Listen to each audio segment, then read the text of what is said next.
Hello, everyone.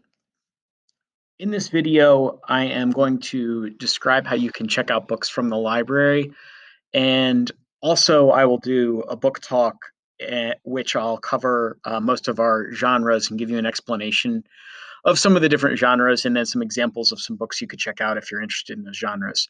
To begin with, I want to show you on this page, this is the speed dial page where you can get to the library. So if you scroll about halfway down and then click on high school, you'll be taken to the library homepage.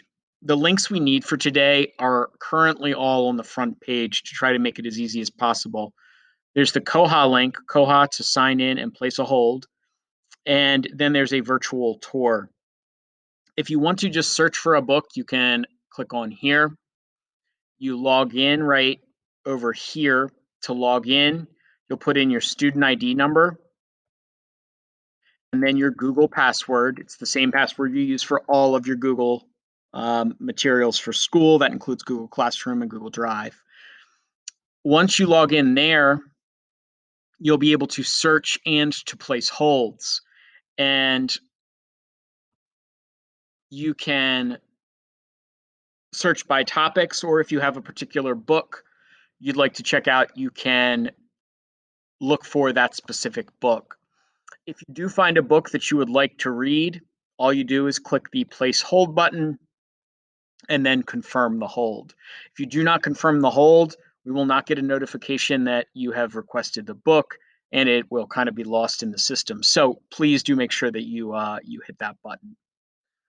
The other option that you have back here on the Penn Manor Library webpage is to do the virtual tour. So the virtual tour is just our space this year. Basically, this is where we're storing the books for this year, and you can see we have the different genres. These letters with the blinking lights, these are all different genres. That's science fiction right there. There's graphic novels, horror. YA is actually nonfiction.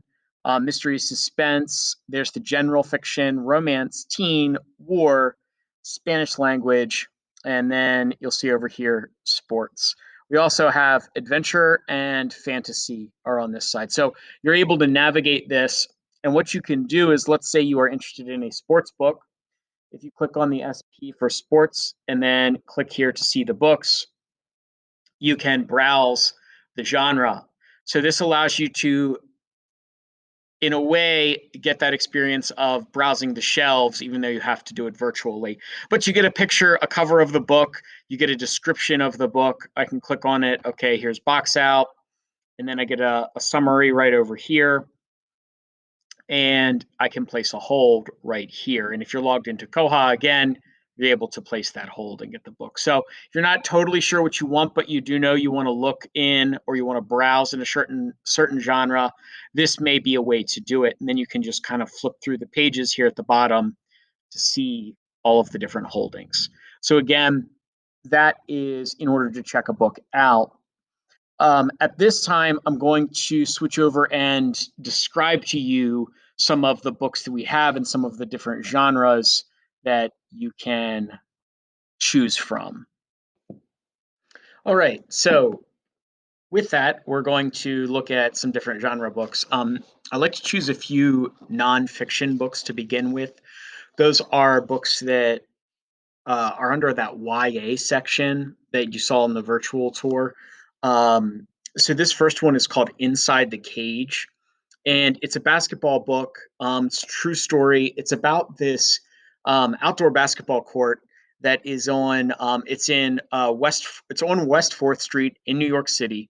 It's this famous outdoor court where all these there's these big tournaments and all these famous people go, and like some NBA stars have played there.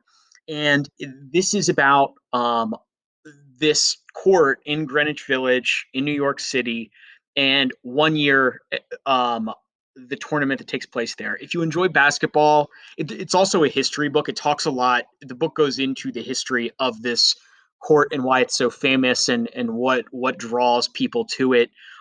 So if you enjoy sports history, Inside the Cage, especially basketball, you might really enjoy Inside the Cage. The next book that I have that's also nonfiction is called Aftermath Inc. And this is really for someone who's into forensics or like CSI work or police work. So if you are considering that field, you may want to read up on this one a little bit. It goes again. We go back in history just a little bit into the mid '80s when there was kind of this like big shift in how forensic scenes, where either murders or something bloody or something kind of horrific had taken place, how those scenes were cleaned up.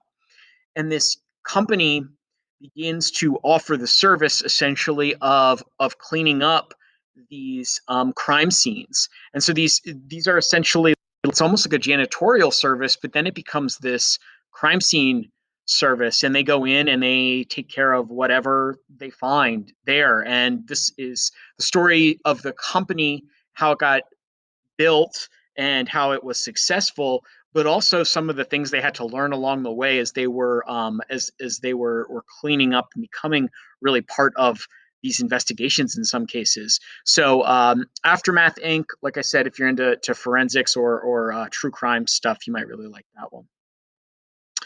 The other books that I have are all genre books. So I'm going to briefly talk about the genre and then briefly talk about the book and move on. But again, in the virtual tour, if you hear about a genre and you'd like to sort of explore that one, go in and look through it and look at the titles, and you can find what you're looking for, I hope. The first one I have is adventure. So this is adventure are a lot of outdoor stories, a lot of survival stories. I will say adventure also does have things that are like spy stories or pirate stories, like action adventure is sometimes part of that too. Um, Great hunting stories. These are outdoor, like survival kinds of stories, and these are not real. This book almost looks like it could be true stories, but these are just hunting stories. And if you're interested in something outdoors, you might enjoy that book or the genre in general, as far as survival stories go. The next genre is fantasy. So fantasy is going to be any magical elements, any supernatural creatures that are mythical supernatural creatures, dragons and chimera and things like that.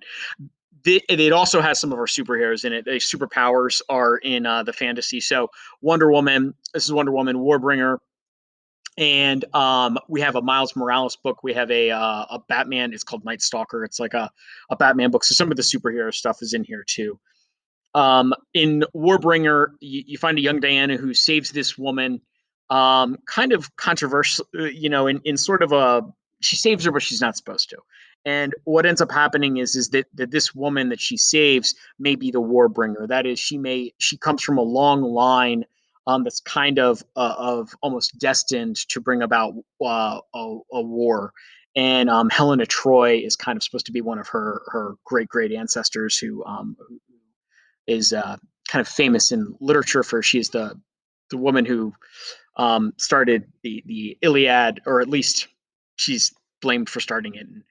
Um, anyway, the Wonder Woman story is one with a lot of action. It's got the superheroes, it's got the superpowers, all of those kinds of things. So if you're interested, that's one of the fantasy examples, but you can check through that genre too. Sci-fi. This is The Eye of Minds. This is by James Dashner. This guy is the same writer who wrote The Maze Runner, and this is a neat virtual reality story. Science fiction is going to have exploration to outer space, but also any kind of like AI, robots, and in this case we have virtual reality. So in this one we have a serial killer who has figured out how to kind of hijack a virtual reality system and kill people in their homes. And this is not supposed to be possible, but he's doing it anyway. Our main character is then called in to try to find him. He is a hacker, but he's very good at hacking into the system, and so they ask him for his help in the investigation, and he's trying to hunt down this serial killer in virtual reality. So that one's a science fiction. The next genre we jump to is horror. So horror, you'll have a pretty wide range here. Some of the horror books are legitimately scary or at least creepy and kind of morbid and maybe a little gory. Others are more like fun horror. This one is probably somewhere in between. It's meant to be a little bit frightening, but also it's nothing too bloody or too gory.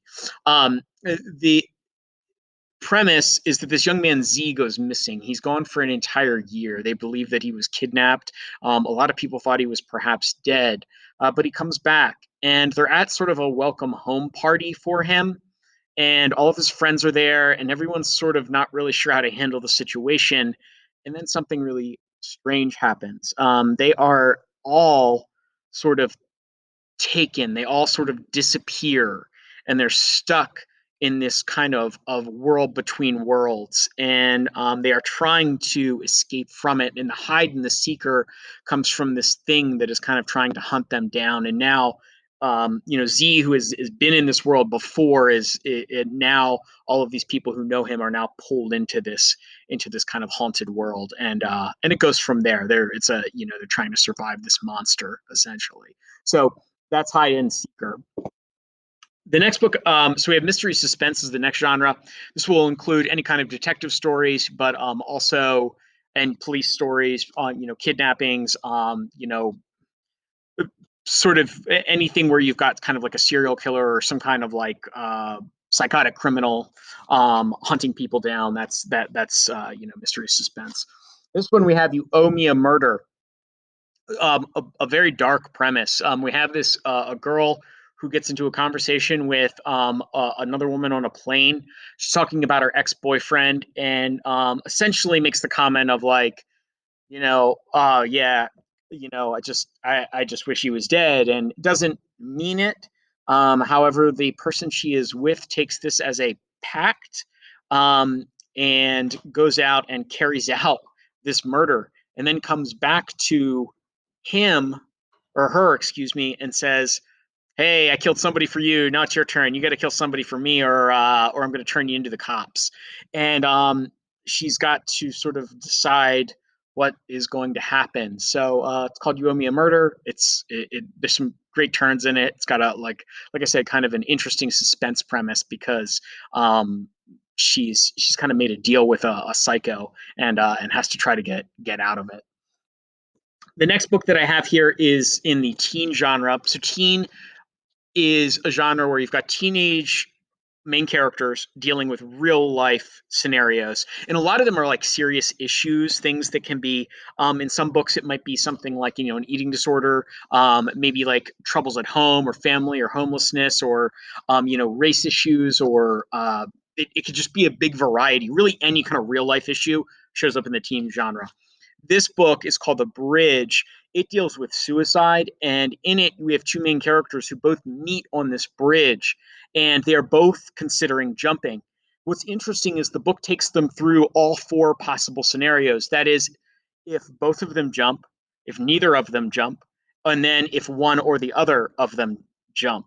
And the book kind of walks you through those three and explains the repercussions and what happens and what would occur. So it's this neat book that's almost like kind of four stories in one, but they're all the same characters, and you see different parts of their lives, and you see how their decisions would affect those people around them and those things. Because that's called The Bridge. Again, a more serious novel there.